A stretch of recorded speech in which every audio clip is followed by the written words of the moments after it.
Hello everyone. Today I'm gonna give you an awareness program based on sustainable development goals.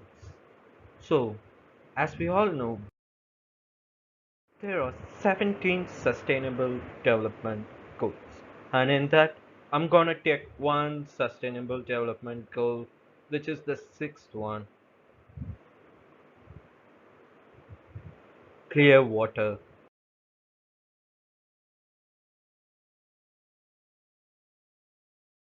and sanitation. So, to ensure an availability sustainable management of water and sanitation for all. Billions of people still lack access to safe drinking water, sanitation, and hygiene, as a report in 2020. 2 billion people, which is like 26% of people, lack safety managed drinking water, and 3.6 billion people, which is 46%, lack safely managed sanitation, and 29% of people lack basic hygiene. So, 129 countries are not on track to have sustainably managed water resource by 2020, which is a current rate of progress need to be double. So, lack of safely managed clean water. India is currently facing the biggest crisis in its history. And no, it's not COVID 19. India is suffering from one of the world's most national water crises. In fact, it is considered the center of global water and sanitation crisis. The problem is so big, our lives, livelihoods, and future hang in balance. And no, it's not a problem that can be easily resolved by water pumps, a purifier, and retail bottled water. More than 50% of the population has no access to safe drinking water, and about 20,000 2 lakh people die every year for lack of access to safe water. Hot facts that 20-liter water cans can't solve. The current coronavirus pandemic is making this nation easier to handle either. About 82% of rural households are without piped water supply. Washing hands isn't a luxury million of us can afford, nor is keeping ourselves hydrated. You may not know it, or feel it yet, but every aspect of our society and economy is impacted by this worsening situation. In fact, the National Institution of Transforming India described it as the worst crisis water in India's history. The 2018 Composite Water Management Index noted that 6% of economic GDP will be lost by 2050, while water demand will exceed the available supply by 2030. As for health, over 75% of households do not have clean drinking water, while 40% of the population will have no access to drinking water by 2030. UNICEF data said the estimated economic burden of waterborne diseases is approximately $600 million as chemicals contaminate the water in 9.96 million homes. In urban areas, 50 million people in 15 cities have no access to safe, affordable water. We at Bangalore are having it worse with water only available for 3 hours, 3 days of the week, skyrocketing the water prices. The concept of using a water purifier is totally wrong in the present scenario. People think it is one time buying product like TV, fridge or washing machine. But you have to understand that maintaining the water purifier is more important, which comes with a hefty cost of 50,000 rupees a year. So does paying yearly maintenance to assure safe drinking water? No, it's not. So let's see a couple of videos to show how people are traveling long distances to just have a clean water in rural areas of India. Every morning with walking to collect dirty water. All right, we're taking our jerry cans down to the river to fill them up, and then we're going to carry them all the way back up here, and you're about to see how far all the way back up is. I asked Tariq if I could go collect water with her because it's something I have never experienced myself. We talk about it a lot at Charity Water. Women in Ethiopia in particular spend hours every day walking to find and collect water. I know that, but now it's time for me to see what that's like. Rush hour traffic on the morning commute. Well, for starters, and I'm not making excuses, the walk down to the riverbed at the base of the village is both steeper and rockier than you can see here. Tariq's family lives on the very top of a hill, and though it only takes about 30 minutes to reach the bottom, when you factor in 90-degree heat and the 7,000-foot elevation, none of it is easy. What's more absurd than the walk is the water source itself. We just got down to the river to collect our water, and the cows and goats are where we need to be collecting the water. This trickle of a stream is where 1,825 people come to collect their water. Women take turns here waiting in line to ladle water into their jerry can, one scoop at a time. Not only is it a source that they share with animals, but in April, May, and June, at the height of the dry season, sometimes there's no water here at all. I'm just gonna dip this in here and pour it in here.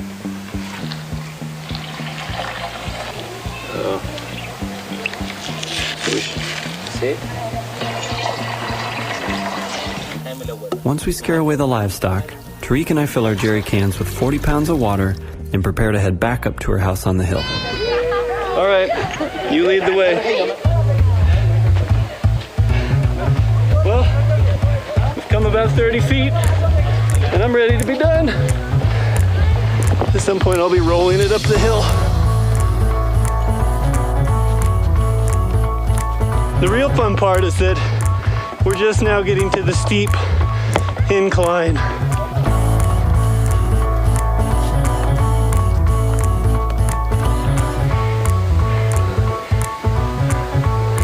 Little show off. She's a little show off. Told her it wasn't a race. That's so bad, right? Now, I'm showing you a picture here. So in this picture, you see a beautiful river where everyone is going boating on it. And yes, this river is so pure, and this is called the Kuvam River, which is present in Chennai, which is in Tamil Nadu. So this Kuvam River runs over all through Chennai, and it was one of the major source of water at the time of 1980 in Chennai. And this is, you can see another picture where Chief Minister of India with an American ambassador is going boating in Kuvam River. And this is a beautiful snapshot of Kuvam River during the restoration, which is at 1980s. But do you know what Kuvam River looks like now? Let me show you that. Yes. Hard fact, this is the Kuvam River. No, it's a Kuvam sewage nowadays, which runs all through Chennai.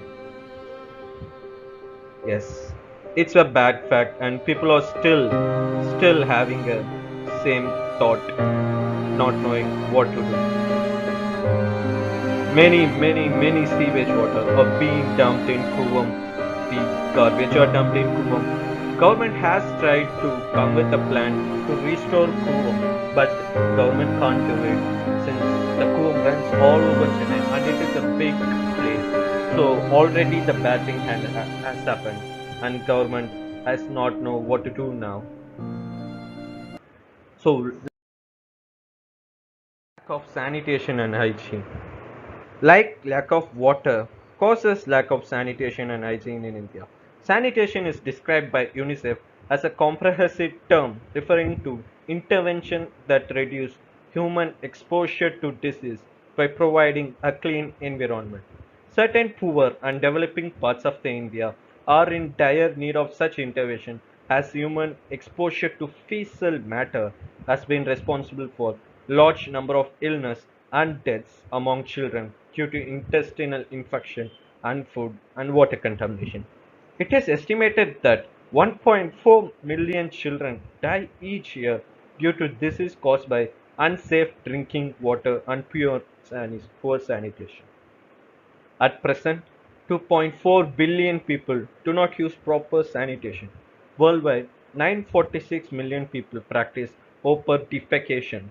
564 million of these lives in India. The sanitation crisis is so pronounced in India that nearly half of its 1.2 billion people do not have toilets in home. This is one of the major crisis, and this is the one of the major cause for COVID in India. No proper sanitation of or hygiene has crossed a big issue in India nowadays. So, Early morning and a daily ritual begins. For the young and the old, this railway track is their equivalent of a bathroom. It's a common sight in India where toilets are few and far between. Close to the tracks, around 500 houses make up this slum cluster, and there's not a single toilet in sight. Anjali has been living here for the past 25 years. She's always had to go out in the open and takes me with her on a trip she makes every day. The government did try building public toilets here once, she tells me, but they were never completed. With her 2-year-old grandson, she shows me what's left behind. The filth and the stench unbearable. We have no choice but to go to the railway tracks. Sometimes we come to this place, but look at it. It's so dirty. Children, some as young as 2, squat in the dirt, putting them at serious risk of disease. Only 31% of Indians have access to toilets. The rest of them have to make do in the open like this. Most surprisingly, a recent study by the United Nations has shown that more Indians have access to mobile phones than to toilets. Mobiles are big business in India. Over 545 million people own one in this country, and this number is set to increase to 1 billion by 2015. Even the poorest have cell phones, some for necessity, others for fun. In some areas, the government is trying to improve the situation. For less than 10 cents, people can use these toilets on wheels instead of going in the open. But there's simply not enough and not affordable. As India steams ahead on the track of modernity, there's a real danger of its people falling behind as they fend for the basics.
what needs to be done? What needs to be done at this time? Clean water for everyone.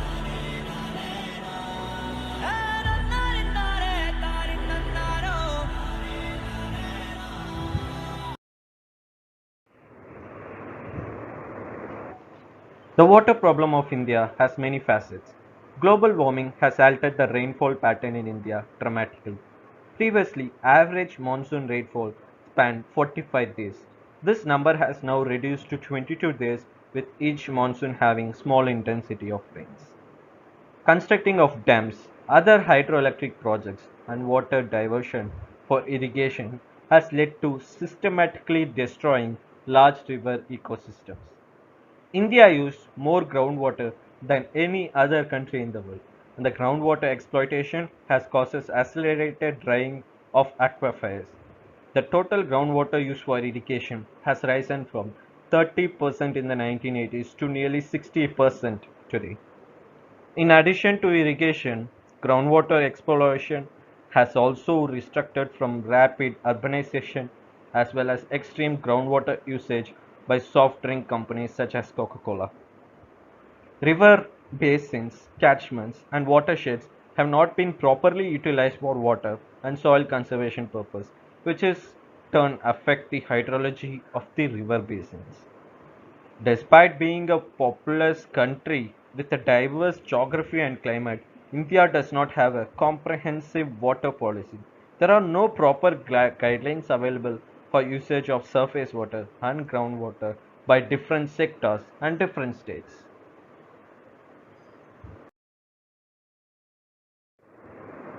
Overall, mismanagement and lack of governance had led to the water crisis spreading from southern region of the peninsula to the northern water-rich Himalayan regions. The problem must be addressed at various levels and sectors across the country to be properly rectified. Increased awareness by citizens, particularly in urban areas, is crucial. Solving this crisis means that each citizen must be aware of the crisis and take part in proper conservation, stopping water misuse, and eliminating usage of toilet water. At the completed level, water conservation is absolutely necessary to reduce pressure from groundwater acid to supply water from human consumption. Thus, development of community level water harvesting structure like water bodies is important.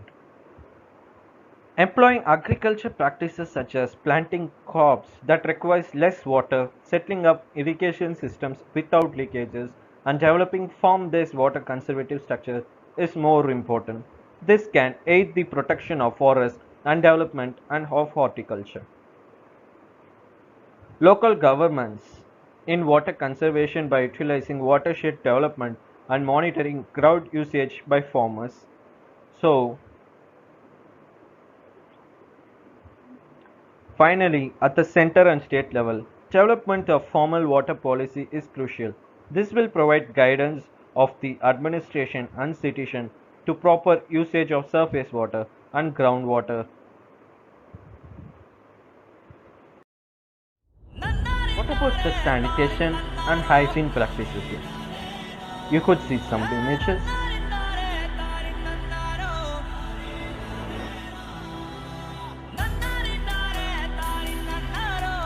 Yes, this is a hospital. Why people go to a hospital? To get cure. And what if hygiene is not there? No proper sanitation is not there. Can they get cure?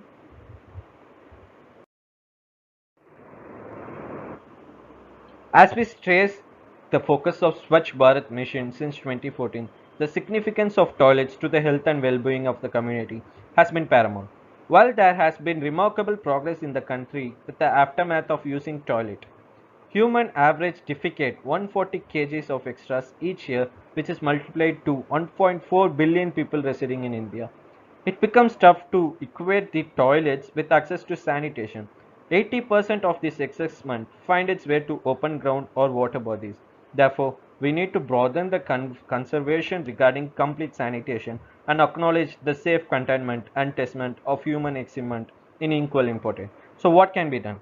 We could follow this process to avoid this kind of sanitation crisis. So first is on-site sanitation system should be deployed, then emptying the feces, transportation and treatment of the feces, then reusing it for as a manure can be one possible method to avoid this crisis. So you can see how the sanitation value chain works. There will be containment, emptying into a chamber, then transporting into the treatment. The treatment it will be recycled and reused for some other purpose. Access to drinking water in India in most populous state. You can see in all over India only 51.7%, which is only half of the Indian households have exclusive access to drinking water. So what about the others?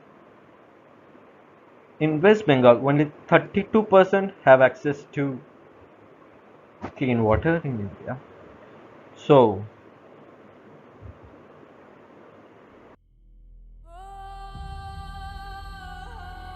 let's take an oath again.